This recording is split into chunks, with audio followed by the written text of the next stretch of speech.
哎好，又到了修剪无花果树的季节。这是一个主干型的无花果树型。那么它的修剪呢，主要还是修剪它的二级枝条。这是裸根苗，当年是一棵裸根苗，然后现在是它的第2年。说到果树的修剪呢，首先要明白你需要什么样的树型。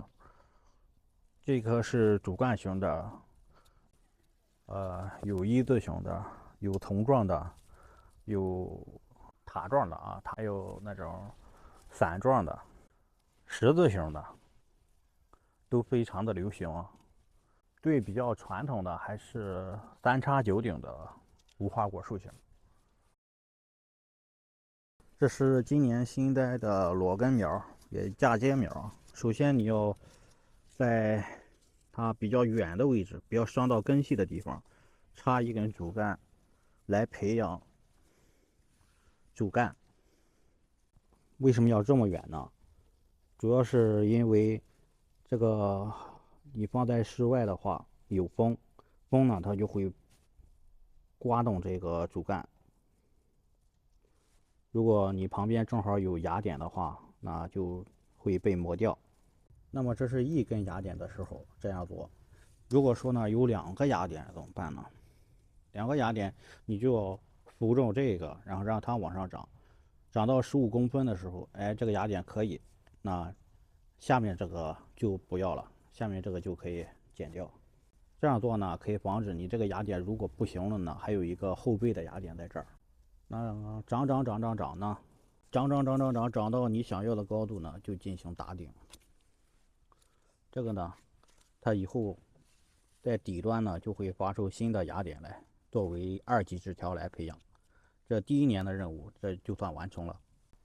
这是我培养的丛状的这种主干型，然后差不多到腰的距离，到这个腰齐腰1级枝条我就把它剪掉了。在北方，你第1年栽种的时候，这些1级枝条都是需要保暖的。哎，你如果不保暖的话，直接给你冻到根儿，然后第2年生的果子就非常的慢。这是1级枝条，然后2级枝条就是上边这一些，上边这一些都是。上面这一些呢，2级枝条主要是拉枝，多进行拉枝，把它拉平。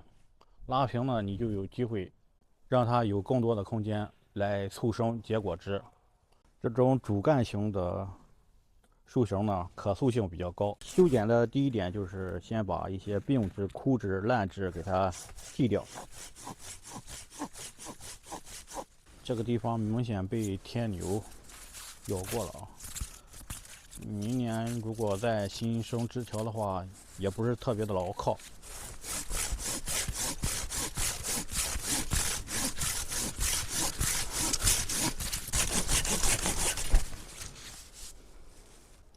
这是一棵巴劳奈，长势呢非常的旺盛，结果呢也非常的丰产。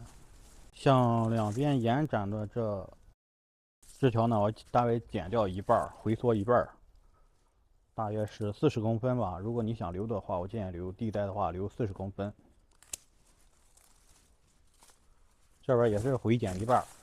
2级枝条还是要把它拉得平一点，明年呢发的芽，它的空间就比较广阔一些。等到这个剪口都干的差不多了呢，就涂点木工胶。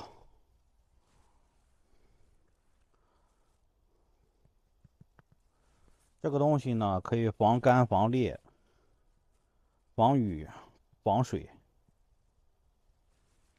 啊，还可以防虫。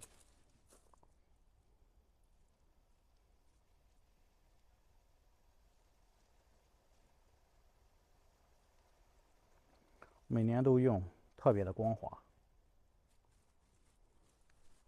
对修复这种剪刀口特别的有用。